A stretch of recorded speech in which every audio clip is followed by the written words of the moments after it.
Sveicināti šoreiz par ābolu otro pusīti. Kaut kad iepriekš jau pieminēju šo domu, bet gribas komentēt vēlreiz.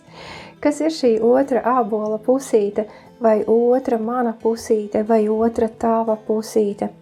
Man liekas, varbūt šajos laikos tas nav tik izteikti, bet manos laikos bija ļoti izteikti meklēt savu partneri kā šo otru ābola pusīti. Nu, vai tad tu jau otru pusīti esi atradis, vai tu vēl neesi atradis? Ak, šī tad ir tā tava otra pusīte, kur cilvēkiem, it īpaši jaunām meitenēm, sievietēm, bija šis romantizētais skats par to, ka kaut kur pasaulē ir otrs tāds cilvēks, kā es, bet nav. Un izrādās tagad, kad ezoteriskajās visādos informācijas laukos mēs skatāmies, izrādās, ka tur viņam tādam nemaz arī nav jābūt. Otras pusītes ārpus tevis nav. Varbūt precīzs, pat ļoti precīzs tavs pretstats, kur saliekot kopā plusu un mīnusu, daudzās dažādās īpašībās, daudzos dažādos paradumos, mēs saliekam kopā, man ir plus, tev mīnus, tev plus, man mīnus, un mēs saliekam kopā, un mēs dabunam vienu veselu. Jā, tā gan ir. Un ļoti bieži, un ļoti daudz. Ļoti daudzas attiecības balstās tieši uz šiem pretstatiem. Ne jau velti saka, pretēji poli pievelkas, kā pievelkas, jo īpaši fiziskajā plānā. Ka labi viņi pievelkas, labi, lai viens otru līdzsvarotu un papildinātu. Kur tev ir plus, tur man ir mīnus, kur man ir mīnus, tur tev ir plus. Bet ar romantisko sapni par otru pusīti šitas neiet kopā. Cilvēki pievelkas ļoti spēcīgi, bet diezgan ātri viņi atklāja, jo īpaši tad, ja sāk dzīvot zem viena jumta, viņi ļoti ātri atklāja, ka šim cilvēkam ir arī kaut kādas tādas īpašības, bļāviens, ja, es taču, kas viņš, ko viņš, ja, bet tās ir tavas īpašības. Tās ir tavas īpašības, kuras tu sevī vai nu neredzi, vai nu negribi redzēt. Tā kā kaut kāda doma par to otru pusīti tomēr ir gan. Vispār pastāv, bet ne tādā veidā, kā mēs to meklējam. Šajā, jau es teikšu, ne romantizētajā, bet tādā saplūsmes sajūtas aspektā. Saplūsmes sajūtas aspektā runa par otru pusīti ir pavisam citā saturā un citā kontekstā skatāma. Tad ir runa par mani kā fizisko es, kurš šeit ir redzams, saskatāms, ticis kaut kur arī reģistrēts, kuram ir piešķirts vārds, personas kods un pat pase kaut kāda. Un visi to redz un visi atpazīst mani kā to, kura, tur ir, es nezinu, skolotāja, māte, meita un visādas citas lomas. Šis fiziskais es ar visu ego, kuru mēs atpazīstam, ka, es esmu tas, kurš nav tu. Bet redziet, šai personībai, šim ego, ir arī viena cita daļa. Un līdzinējā cilvēks attīstības vēsturē šī cita daļa nav bijusi aktuāla, par to ir runāts ļoti maz, kaut kur Tibetas kalnos, senajā Indijā un senajos kaut kādās kultūrās, bet mūsu laikos par to nav ticis runāts. Un tas ir tas, ko mēs dēvējam dažādos vārdos, gan par apziņu, gan par augstāko es, gan par garu, gan par dvēseli. Šo kaut ko dēvē dažādos vārdos, bet tā ir kaut kāda smalkā energoinformācijas struktūra, kura ieskauj un caurvīj cilvēka fizisko ķermeni. Mēdz teikt, tevī ienāca gars, nē, īstenībā tu kā fiziska būtne atrodies garā. Līdzīgi kā deglītis svecē, sveces liesmiņā. Fiziskais ķermenis priekš šīs energoinformācijas struktūras, kuru, teiksim, ar auras fotografēšanu var nofotografēt arī kā auru, un ir cilvēki, kuri arī redz šo struktūru, tā ir tā mūsu otra pusīte. Un mūsu fiziskais ķermenis priekš šīs sistēmas darbojas kā enerģijas avots. Un tad, kad mēs meklējam sev partnerus vai meklējam kādas tādas attiecības, kurās man ir šī saplūsmes sajūta, kur starp mums ir tik ļoti ciešas attiecības, tik ļoti ciešas attiecības, ka mēs esam viens vesels, tad runa ir par šo personu. Un tā arī ir persona, tā, kuru var nofotografēt auras bildēs, un tā, kuru cilvēki ar īpaši smalkām redzēšanas spējām var arī redzēt, tā arī ir persona. Un tai arī ir savs raksturs, savs enerģētiskais kaut kāds nospiedums kods, tātad sajūtas, izjūtas kaut kādas. Tai ir milzīga liela datu bāze, un šī persona, šis augstākais es, man gan ļoti nepatīk šis nosaukums, bet labāks nekas nav izgudrots. Šī lielā persona, viņa ir dzīvojusi daudzās dažādās pasaulēs, un viņai ir savu profesionālā pieredze un savu profesiju. Un tā ir tā būtne, kura nezinu no kādiem realitātes līmeņiem šeit atnāca un iemiesojās. Jā, mīļo klausītāji, skatītāji, arī tavā ķermenī. Tāpat kā manējā. Tā ir tā būtne, kas esmu es patiesībā. Tā būtne, kuru jūs šobrīd redzat ekrānā, tā ir pārējoša parādība. No brīža, kad sāka pukstēt mana ķermeņa sirsniņa, un līdz brīdim, kad šī sirsniņa beigs pukstēt, es pastāvu šajā pasaulē kā kaut kāda kundzīte vārdā Inga.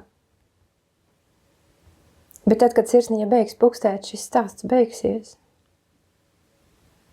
Tādas būtnes kā Inga vairs nebūs līdz ar visu viņas pieredzi.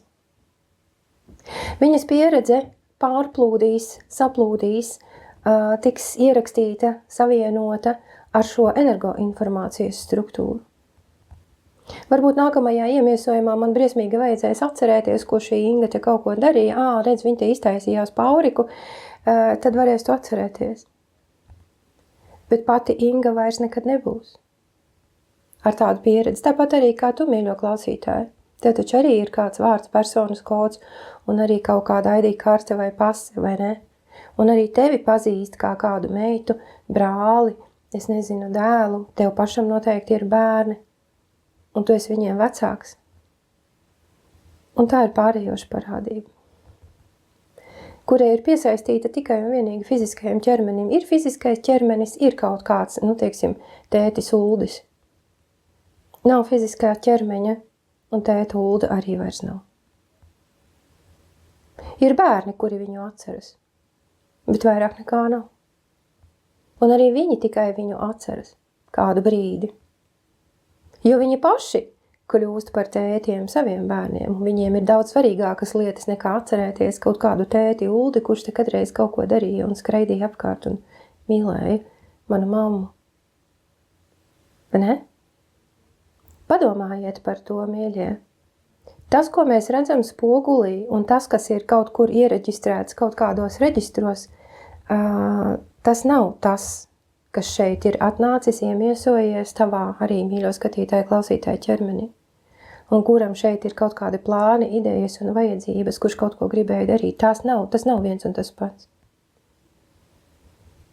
Un lielāks spēks, lielāka vajadzība, un šajā Dieva pasaulē lielāka nozīme ir šai lielajai būtnei. Tā ir tā, kura šeit pasūta mūziku.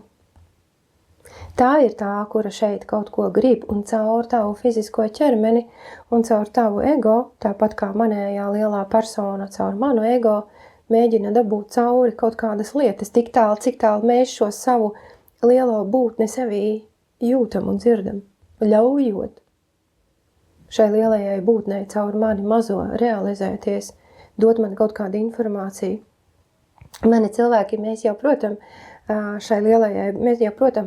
sazināties ar šo lielo būtni, vai jautāt viņai kaut ko, viņa baigi bieži mums saka visu, ko. Bet, tad vajag to ego bišķiņu tā kā pieraut. Uzlikt tam ego citu drusciņu programmu, lai viņš neiedomājas, ka viņš te ir vienīgais gudrais šai pasaulē. Jo šis ego ir piesaistīts mūsu bioloģiskajām smadzenēm. Tikko beigs pukstēt mūsu sirsniņā, arī mūsu smadzeņu darbība izbeigsies, līdz ar to izbeigsies arī mans ego. Līdz ar to personu, kuru es pazīstu, piegājusi pie spoguļa, es domāju, reku, tīri tā neko šodien izskatos. Bet tas tā ir tikai, kamēr man ir fiziskais ķermenis. Pēc tam tas tā vairāk nav. Kas paliek pāri? Lūk, viss tas, ko es esmu sajutusi, piedzīvojusi, pieredzējusi, un tas, kas ir savietojams, lūk, ar šo energoinformācijas struktūru, kuru es jau te arī ielikšu jums bildes, kuru jūs varat bildēs redzēt un iztēloties, ka jums arī tāda ir. Un šo energoinformācijas struktūru mēs arī varam sajust kā ķermeni, un mēs varam ar šo energoinformācijas struktūru arī kaut kādas fiziskas darbības izpildīt. Esat par to domājuši? Ko jūs darāt un ko jūs varat darīt? Un ko dara mana šī lielā kaut kāda energoinformācijas struktūra un ko dara jūsējā, tad, kad mēs te tagad šitā sazinamies? Domājat, ka viņas neko nejūt un nesaprot, un kā vēl jūt un saprot? Tikai mēs ar savu ego, šīm lielajām energoinformācijas struktūrām maisāmies pa vidu, domājot, ka mēs esam vienīgie, kas te kaut ko saprot un zina un dara, un ka pasaule pastāv tieši priekš mums, ne tā nav. Mēs pastāvam priekš šīs energoinformācijas struktūras, priekš šī augstākā es vajadzībām. Dabīgi, ka vienā brīdī šo priekšstatu par sevi tik vienkārši neizmainīt, tas arī nav vajadzīgs, bet pielāgojiet šo domu, sev pielāgojiet. Pamēģiniet sajust šo savu lielo ķermeni, kuram arī ir raksturs, kuram arī ir kaut kādas gribēšanas un negribēšanas, un kaut kur šī lielā būtne piedalīsies, un kaut kur viņa nepiedalīsies, un jūs tur varat izstiepties vai sarauties, jums tas nav un nebūs. Tāpēc, ka pēc tās programmas, pēc šīs būtnes programmas, teiksim, dvēseles vai gara programmas, tev šajā iemiesojumā ar to nav nekāda sakara. Tad tas nav paredzēts. Tu to neesi gribējis, tu savā dumu galvā izdomāji, ka tev to vajag. Mūsos ir šie divi es. Trešais, protams, ir arī ķermenis. Ķermenim arī ir savs saprāts. Un tā jau arī ir tā trīsvienība. Mēs sastāvam no 3 milzīgi lielām daļām. Šis fiziskais ķermenis, mūsu ego, un tad šī lielā persona, kura, nezinu, no kurienes atnākusi, šajā fiziskajā ķermenī iemiesojusies, un pēc tam viņa kaut kad, tad, kad beigs pukstēt mana sirsniņa, lasīsies atkal projām atpakaļ savās mājās. Un nevajag to vienā dienā nevajag mainīt, bet mums nāksies mainīt, mums nāksies iemācīties sadzīvot vienam ar otru, mācīties rēķināties ar savu energoinformācijas struktūru. Tas bija burtiski tas, ar ko mēs strādājam grupās. Šo energoinformācijas struktūru var sajust visādos veidos, ar to var miedarboties, ar to var kontaktēties, sazināties, un caur to var ļoti daudzas visādas lietas darīt. Bišķiņ tikai jāmāki. Mēs, protams, zinām kosmoenerģētiku un visādas tur enerģētiskās dziedināšanas, bet tas ir tad, kad viens cilvēks skatās uz otru cilvēku. Es tev tur kaut ko dziedināšu. Iesākumam, protams, tas arī ir labi, bet patiesībā mums pašiem vajadzētu būt tādam kontaktam ar mūsu garu, jeb dvēselību, augstāko es, ka tieši caur šīs lielās energoinformācijas struktūras resursiem mēs vadām paši savu veselību, mēs vadām visus paši savus procesus. Tikai komunikācijā ar šo lielo būtni, kura šeit spēlē, ļauj manam fiziskajam ķermenim spēlēt kaut kādas lomas, papu un mammu mēs te spēlējam. Mums kaut kādi bērni te ir. Un mēs tie uz kaut kādiem politiķiem esam nikini un klausāmies kaut kādu auriku. Nezinu, ko šī tur atkal runā. Pielāgojiet sev šo domu. Mūsu bērni daudz ātrāk to atcerēsies. Viņiem šī saikne starp šo lielo energoinformācijas struktūru un fizisko ķermeni ir daudz ciešāka nekā vecākai paaudzei. Un ja viņi kaut kur grib piedalīties un piedalās, un kaut kur viņi piedalīties negrib un nepiedalās, tad skolotāji, vecāki, būdami tikai ego līmenī, neko šiem bērniem nevarēs padarīt. Ar viņiem prasās miedarbība tieši šajā lielajā energoinformācijas struktūras līmenī. Tad mēs varam kaut ko sarunāt, jo tad viņi mani dzird. Bet tas ir jāmācās. Un tas ir jāmācās jau šodien. Jau šodien. atcerēties, kas tu esi patiesībā un dzīvot saskaņā ar to personu. Tad dzīvē ir veicas, dzīvē ir panākumi. Jā, mācīšanās process prasa laiku un darbu, bet, mīļie, staigāt un sēdēt, jo mēs arī neiemācījāmies vienā dienā un vienu otru reizi nokritām uz savu pēcpus tā, ka nopļakšķēja vien. Un nekas, cēlāmies un gājām tālāk. Tā mēs arī ar saviem cilvēkiem darām. Un mēs atceramies, mēs palēnām atceramies paši sevi, un mēs palēnām sākam rēķināties ar tiem saviem resursiem, kuri īstenībā cilvēkam vienmēr ir bijuši pieejami, bet viņu ego personā ir bijuši nobloķēti. Pieeja ir bijusi nobloķēta, tagad viņi jābloķē vaļā, un tas ir tas, ko es palīdzu cilvēkiem izdarīt. Atbloķēt savu dumu galvu, atceros Evaldu Valteru, man liekas, vēlnu kalpos, viņam, man liekas, bija tāds vecā vāciešu, kalkulāciešu runas veids. Un jā, tas ir tas, ko mēs darām. Mēs atbloķējam savu ego, ļaujot tam savienoties ar šo citu lielo personu, kurai ir pieejami tādi resursi, par kādiem mēs lasām ezoterikas grāmatās, bet viņai ir pieejami visiem. Man nav akurāti, tur, es nezinu. Iesākumā, protams, ir vajadzīgi, visādi dziednieki un visādi tur energoprakšu mācītāji un viss kaut kas, bet priekš kā mums tas viss ir vajadzīgs, kur tas viss tiek izmantots? Tikai priekš tam, lai mēs labāk justos, citreiz mēs uzēdam kūciņu, uzlabojot savu garstāvokli, un citreiz mēs izpildam kādas enerģētiskās prakses, lai uzlabotu savu garstāvokli, un kas tad ir? Nē, mīļie, tas mums viss ir vajadzīgs priekš tam, lai ar to dzīvotu. Katru savu dienas dzīvi, katru savu dzīves dienu un katru savu dzīves minūti.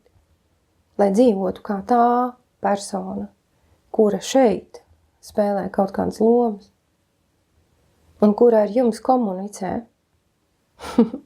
caur manu fizisko ķermeni, caur manu augumu, kuru jūs varat drusku redzēt ekrānā. Un šis fiziskais ķermenis, kur jūs ekrānā redzat, ir tikai instruments tai citai būtnē. Ar jums nerunāju es, Inga, Aurika. Ar jums runā kāda cita persona. Te ir jautājums, vai jūs viņu dzirdat? Jau, vai protat? Mani cilvēki jau pieraduši, viņi jau mani dzird, tāpat kā es viņus dzirdu. Un mēs komunicējam, jā, arī šajā citā līmenī. Ne tikai tur, kur skan vārdi, bet arī tur, kur notiek vēl daudz kas cits. To nozīmē būt cilvēkam, to nozīmē šis 4. un tālāk jau 5. realitātes līmenis, šī iekšējā, un to nozīmē to izteiciens iekšējā saskaņa, harmonija. Ko harmonizējam, mēs īsti nezinām, bet kaut kādu harmoniju mums vajag. Tā tad arī ir tā harmonija. Kaut kādas konkrētas lietas tiek harmonizētas. Un tas, ko mēs te redzam ļoti skaistās bildēs par visām šīm aurām un augstākajiem es un visu ko, un tur channelingi caur augstāko es un man augstākais es tur teica un visu, ko stāstīja, es te tagad pēc tam biznesu varu taisīt. Bet viņš jau neteica tev, viņš teica man. Tāpēc, ka man to vajag, un tas ir mans augstākais es. Protams, ka viņš nav piesaistīts tikai vienam ķermenim, jā, bet tas jau ir atkal cits stāsts. Šajā reizē es gribēju jums pagudrināt nervus un vienkārši piedāvāt pagaidām vēl pagariem un tumšajiem vakariem piemērotu izklaidi ar izglītojošu saturu. Pamēģiniet sajust savu šo enerģētisko ķermeni. Varat? Tā, un atcerieties, tā arī ir būtne ar savu gribēšanu, darīšanu, varēšanu un arī nedarīšanu. Jo viņai tas neinteresē. Jums varbūt tās ego līmenī kaut kas interesē, bet viņai nē. Un jūs tur neko neizmainīsiet. Tā būtne ir stiprāka par to, kuru sēž mūsu galvās. Tā.